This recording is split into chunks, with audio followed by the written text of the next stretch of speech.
Bonjour à tous, nous suivons ici au Mexique le voyage apostolique du pape François, le pape qui veut être au plus proche du quotidien des Mexicains, au plus proche de ceux qui souffrent. Nous retrouvons le père Gonzalo Meza. Bonjour père. Bonjour, c'est un plaisir d'être ici à Mexico avec vous, chez moi.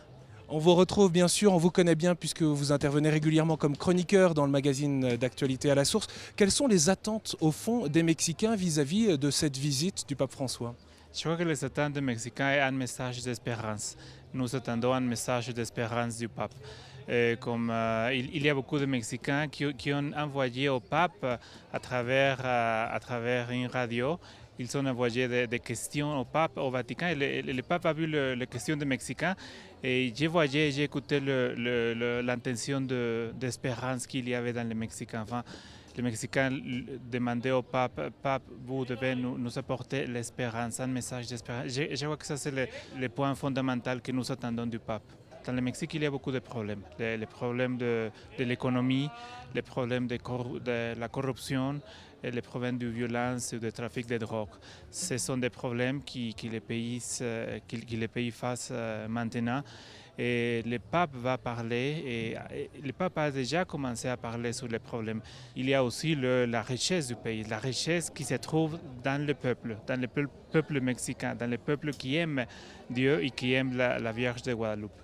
Le pape François l'a redit, l'Église chemine auprès de ce peuple mexicain depuis des siècles, et néanmoins le pays est aussi marqué par une histoire d'une laïcité très dure, d'un anticatholicisme.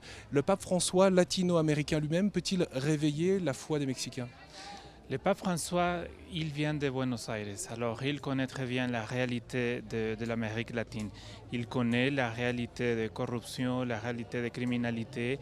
Il connaît bien parce qu'il est considéré comme part de nous. Enfin, il parle espagnol, on parle aussi la même langue. Il connaît les problèmes. Et je crois que ça aussi va donner quelque chose de fondamental dans sa visite ici au Mexique.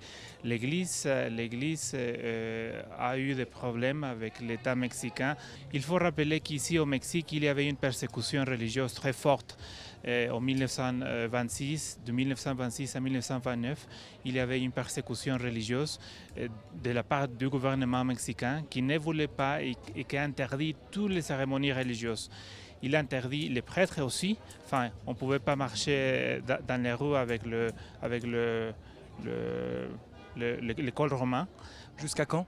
Jusqu'en 1992, c'était interdit. Je ne pouvais pas marcher dans les rues, je ne pouvais pas être dans les rues comme je suis maintenant parce qu'il était interdit. Alors, les relations entre l'État et l'Église a été compliquées et le pape a souligné ça dans ses discours. Il a remarqué l'histoire très compliquée entre l'Église et l'État. Néanmoins, il faut dire que le peuple a été toujours très catholique. Je crois que le pape va faire un appel à l'évangélisation. Je crois que ça serait important. Le pape va nous parler, enfin il l'a fait, il a parlé d'aller aux périphéries du monde. Il a parlé beaucoup d'aller aux extrêmes de la société. Je crois que le pape voulait faire ce voyage et aller au sud du Mexique et au nord pour toucher la réalité du pays. Alors il va toucher le drame de la migration au sud du Mexique et au nord. Et je crois que ça serait un signe, un geste très important quand le pape va à la frontière entre le Mexique et les États-Unis, quand il va et il va saluer les personnes qui sont de l'autre côté de la frontière parce que il faut dire qu'il y aura la messe. Il y aura la messe, mais la présence du pape sera très importante pour unir le peuple américain et le peuple mexicain. Ça, c'est important. Et le pape va parler beaucoup sur la migration, sur le problème de la migration au sud et au nord du Mexique.